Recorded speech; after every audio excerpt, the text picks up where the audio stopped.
Can robots consent? Well, that's going to be a question that a lot of male influencers are probably going to be asking soon. It's the best I've ever had. Rip!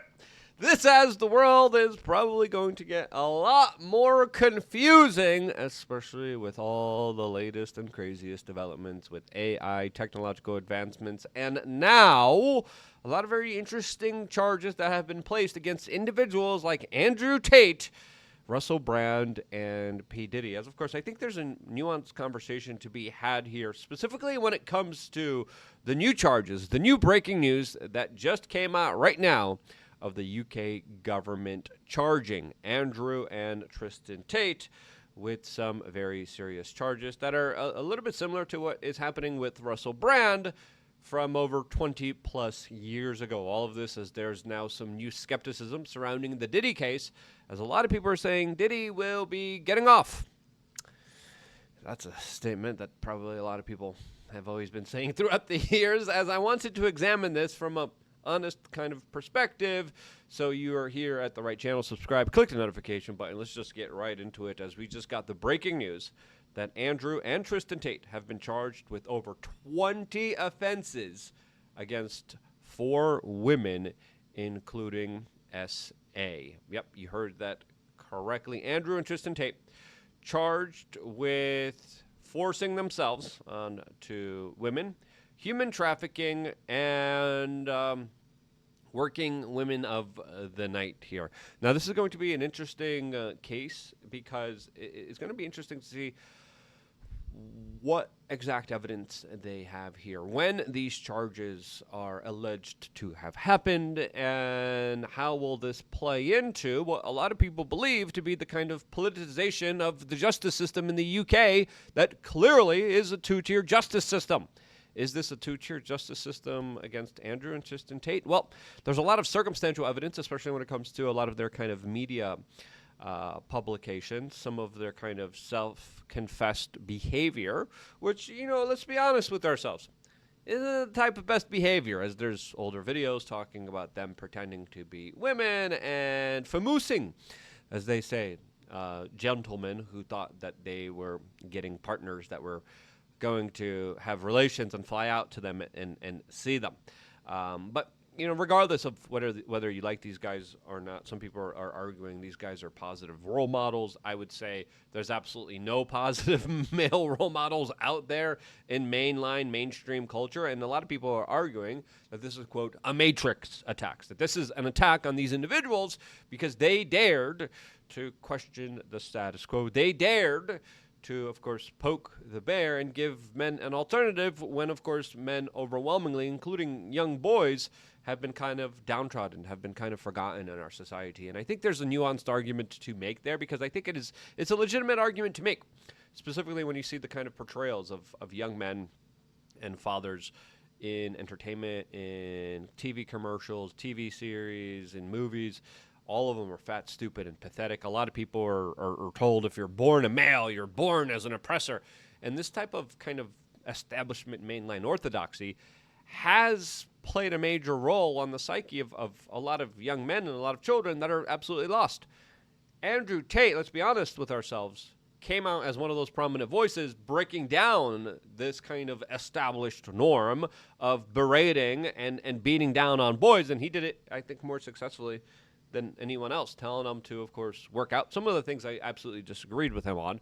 And a lot of people are now going to be saying that a lot of this is politically motivated. Some people will say the charges are legitimate. He deserves to be held accountable for his heinous actions that he committed against the women that are accusing him. Now, these are very serious offenses, and it looks like we are going to have another major trial here on our hands here. All of this as another man just got out of jail in the UK, a man that you can't even mention here on this platform, because this platform will get mad at you and literally downrank or delete this video when we talk about this one particular man.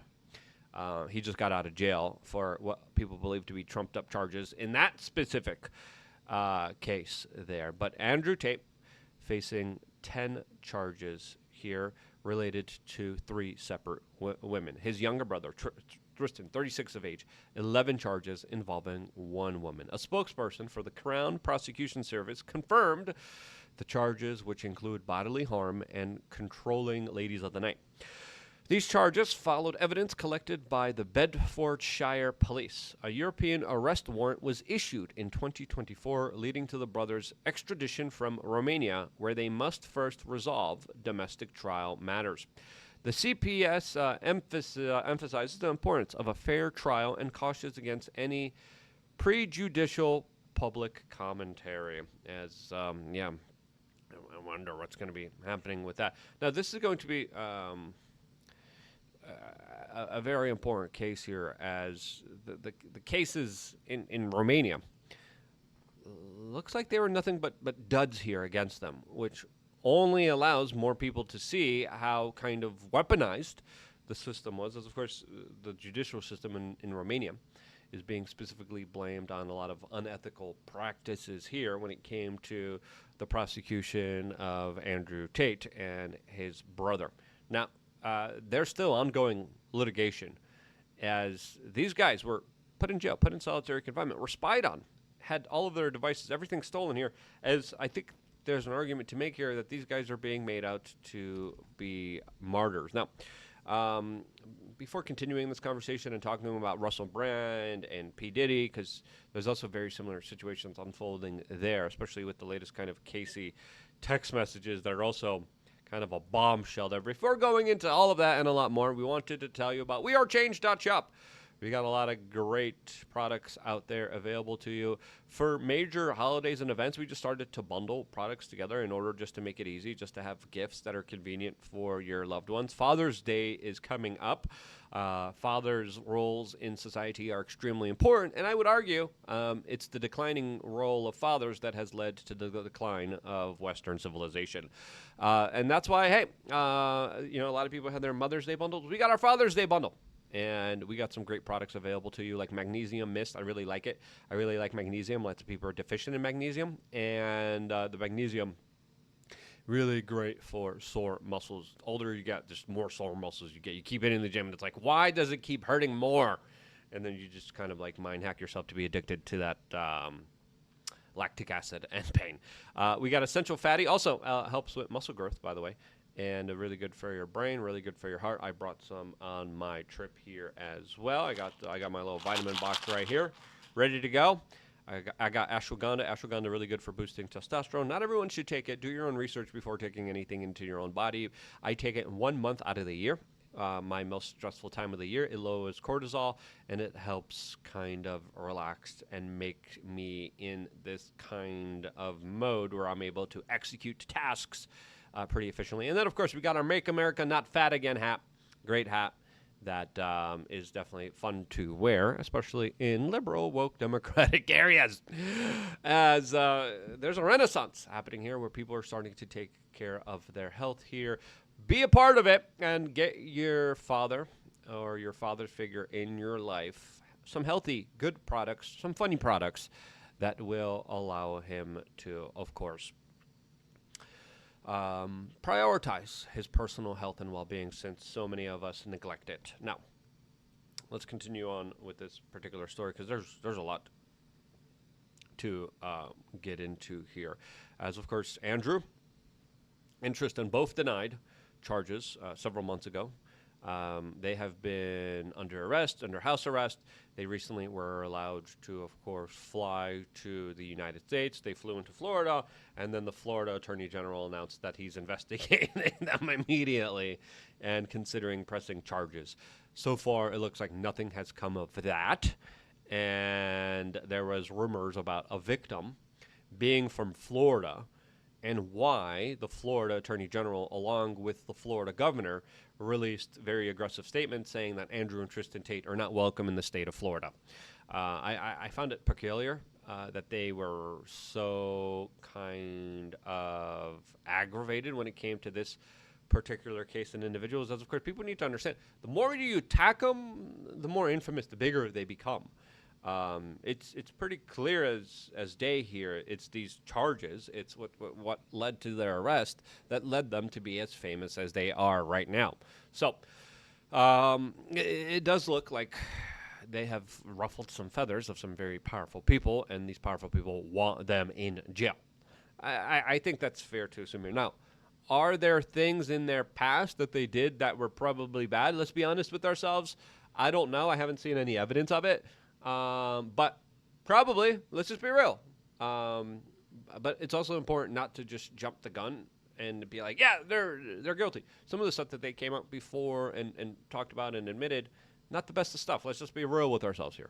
Okay? No, not, but does that mean that you should have all of your wealth confiscated, that you should end up in jail, that you should face some of the biggest investigations, some of the biggest, strictest kind of persecution out there? I think there's an argument to make against that. So, pretty clear as day. Still, some questions remain here about what really happened, and I hope we get to those questions with legitimate answers, with evidence, and not just hearsay, because there's a lot of political finagling in the UK justice system that is clearly a two-tier justice system that is prioritizing this case, which is probably going back many, many years ago. The information we're getting right now doesn't tell us exactly when this happened. It wouldn't surprise me if this was about 20 years ago. If this was a long time ago, because look what just happened to, of course, Russell Brand. Russell Brand, again, facing similar charges from incidences in 1999 and 2005. Now, there's people that are like, yeah, he's probably guilty.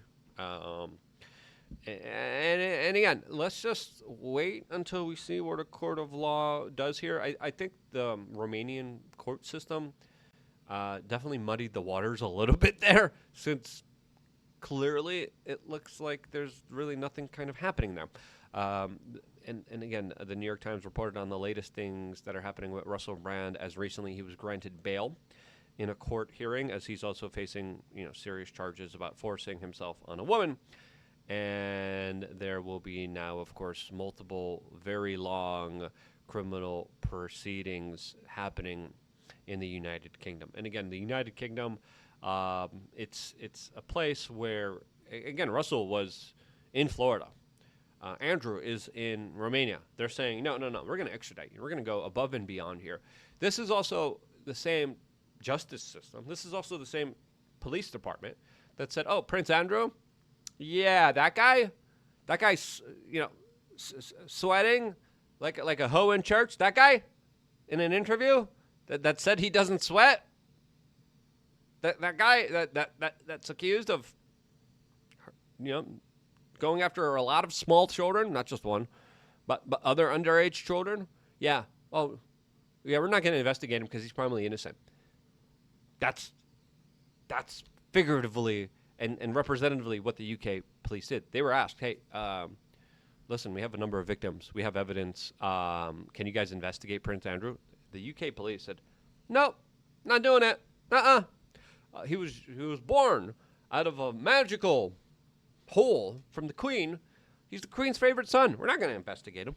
And that right there highlights how, if you're rich and powerful and a part of the royal family, yeah, you're able to hurt children, which, of course, he is alleged of doing. Even his own advisor, the advisor to the royal family, recently came out on a Project Veritas video saying, yeah, I was pissed because he does this to small children.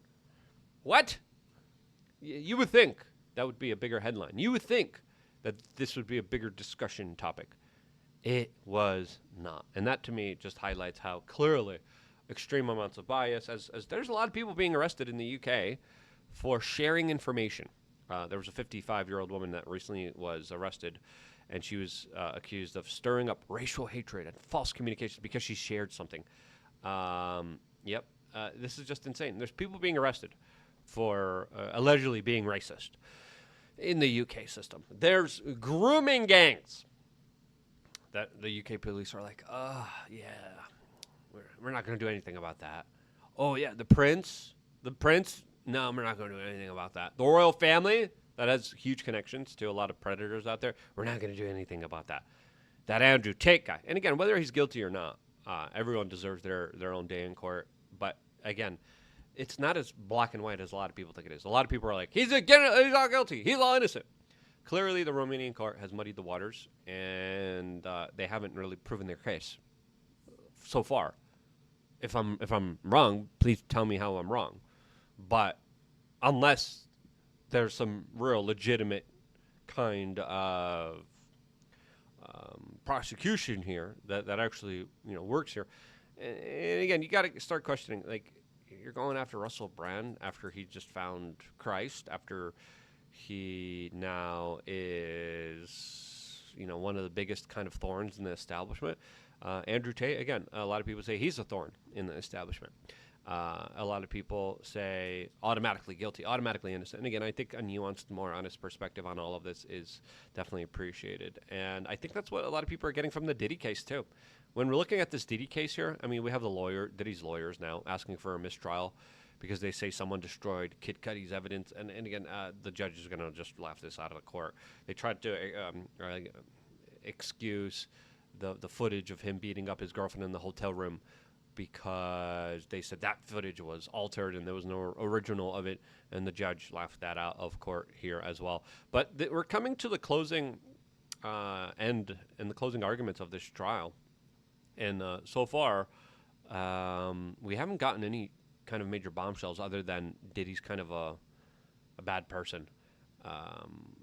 Now, does that mean he was racketeering and there was trafficking and there was a larger kind of conspiracy here? A lot of people are saying, not really. We had Diddy's assistant, Capricorn Clark, testify, who was friends with him afterwards, and she described him as the, quote, devil mogul. Her testimony also was strange because this person also testified how Casey lusted over Jay-Z. And listen, the text messages with Casey, as she's expressing how she wanted to date Jay-Z, her text messages of saying that she's ready for the freak-offs as she's the star witness in all of this. Where's Witness 3? What in the world happened to Witness 3? Can we get an update on that? We haven't gotten that yet. What's going on here? Huh, interesting. And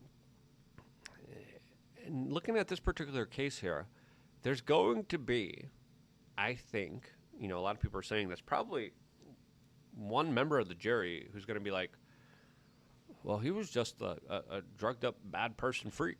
Does that mean he deserves the full ferocity of the federal government taking away his freedom and personal liberty? Some people argue, yeah, because you were a horrible person. But is that the role of the court here?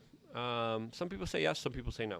I kind of want to leave that argument to you guys. Just because some of these people might have been awful in the past here, do you think they still deserve to be held accountable for being awful people? Which is essentially what kind of boils down to all of this. Now, I think it also matters on the extent. And again, I like to have more nuanced conversations.